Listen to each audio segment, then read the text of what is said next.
President Ramaphosa says South Africa must harness the job-creating potential of the digital economy in order to revive the economy and to put it on a new growth path. Writing in his weekly letter to the nation today, President Ramaphosa hailed the growth of the digital economy in the country, citing the business process outsourcing industry as a good example. Ramaphosa says the industry, which includes call centres and technical support services for major corporate firms and multinational companies, is now ranked number one in the world and has created 8,000 new jobs since September last year and 40,000 jobs in the last 3 years. For a reaction from organised labour, we're joined now by Cosatu's Parliamentary Liaison Officer, Matthew Parks. Thanks very much, Matthew, for joining us. The President basically saying that we need to look forward now. Not only do we have to recover from the impact of COVID-19, but we need to accelerate our adoption of digital technology and the jobs that will be related to it. Yes, no, and we agree with him 100%. The fourth industrial revolution is here. We live in an economy with 50% unemployment, even before the pandemic. So every single job we can get here, we have to welcome it, we have to embrace it. We agree with the President. The call center industry, the business processing industry, South Africa is uniquely placed to it. Many of these companies support businesses in Europe, etc. We're in the same time zone. South Africa's fluency in English, our physical infrastructure, the appetite for young people to work is well established. This is a huge opportunity for us. We have seen many green shoots taking place already, with many call centers being set up in Johannesburg and Cape Town over the past few years.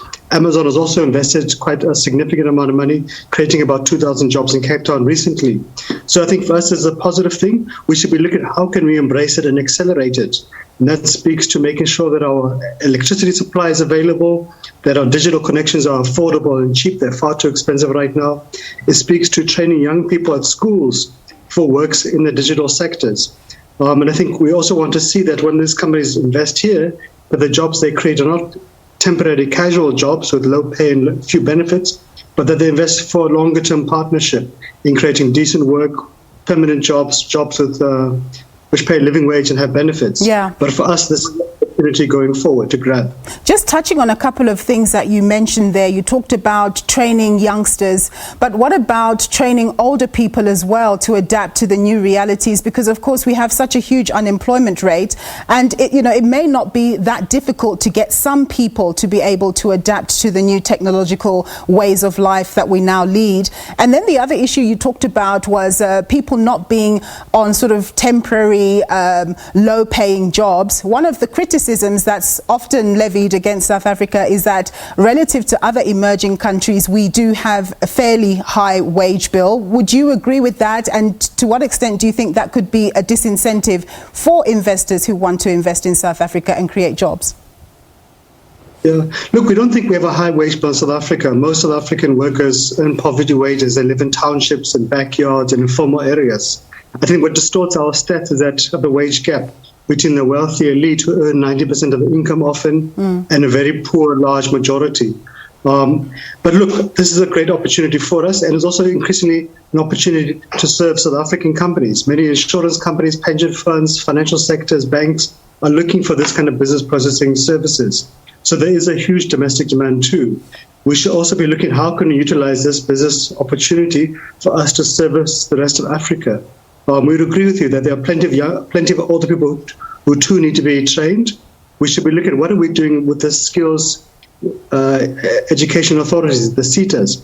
To be honest, they're often not providing quality skills training. They're not often speaking to the skills demand of the South African economy. So that is an opportunity there. But also, look, we've been doing quite a bit of research as Cosatu around the fourth industrial revolution. Many of the jobs that you see today are going to be lost in the next 5-10 years. So we need to invest now in these skills of these workers, both young and old, to make sure they have a transition to new economic opportunities. If we don't do that, we're going to see unemployment skyrocket, and that'll create more despair amongst our communities who can't afford to lose out. But I think also lastly, we've seen in this past year of the pandemic, how white-collar workers are going to work from home increasingly in future as they're doing right now. So this is an opportunity, for example, to set up call centers which are digital or virtual based, so that a young person in Springbok or Bella, wherever they are, can work from home, work from the towns. They don't all have to migrate to Cape Town or Durban or Johannesburg and already add to congestion there and more pressure on infrastructure. Yeah. They can work from home. We can create economic opportunities for these rural areas. Yeah, I like what you say about us having to invest now for the future, because obviously you need to train people up now in order for them to be competent in, say, 2 to 3 years, 5 years' time. So when it comes to that, we know that we have major fiscal constraints. Do you think money is actually an issue, or that the SETAs could play a role in that? Or do you think that actually government would have to pledge to spend more just in order to, realize this opportunity? Look, we think we've got enough money available. South Africa pumps in a huge amount of money to our education system. It's a question of how we spend it and how we manage it. The SETAs have got billions of rands. And to be honest with you, a significant is wasted on very dubious training.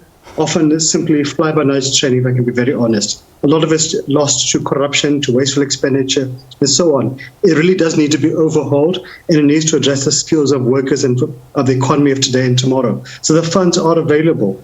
And the fact that now learning can be done virtually.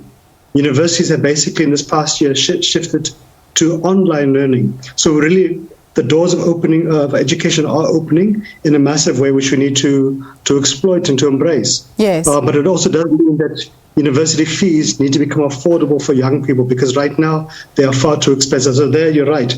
Government and the private sector need to pump in money to make it affordable to the average working class youth. And just to touch on the item that I read before speaking to you around the government basically extending the loan guarantee scheme, to what extent are you excited about that? And do you think an additional 3 months will make much of a difference? No, I think we are quite pleased with it. That's something that we've been calling for quite some time. We had put a lot of pressure on the president, on government, on treasury, on the banks to extend it. Right now, when we're in our worst economic recession in 100 years, we need every single rand and cent we can get to save companies from closing, to save companies from retrenching workers, to make sure workers get their salaries, etc. So the extension for 3 months is useful. But look, the take-up has been quite low because many companies are reluctant to incur more debt, not being sure of their own sustainability going forward. What's the economic recovery like? So we think there are specific interventions government and the banks need to look at by making the loans more affordable in terms of easier payment terms and timeframes, by lowering the interest to make it more manageable. But we think also the companies should be incentivized to save and to create jobs. Why can't part of the loans be converted to equity or to grants in exchange for that company proving that they've saved so many jobs, they've created so many jobs, etc. So yes, it might mean that government would have to write off part of their loans, but if that's an exchange for saving, creating thousands of jobs, we think it's worthwhile, because right now you can't have an economy of people who are unemployed. Who is going to buy your goods that you're producing? Who's going to pay your taxes that you're required to keep the state functioning? Absolutely. Matthew Parks, thank you very much, sir, for your time. He's Cosatu's Parliamentary Liaison Officer.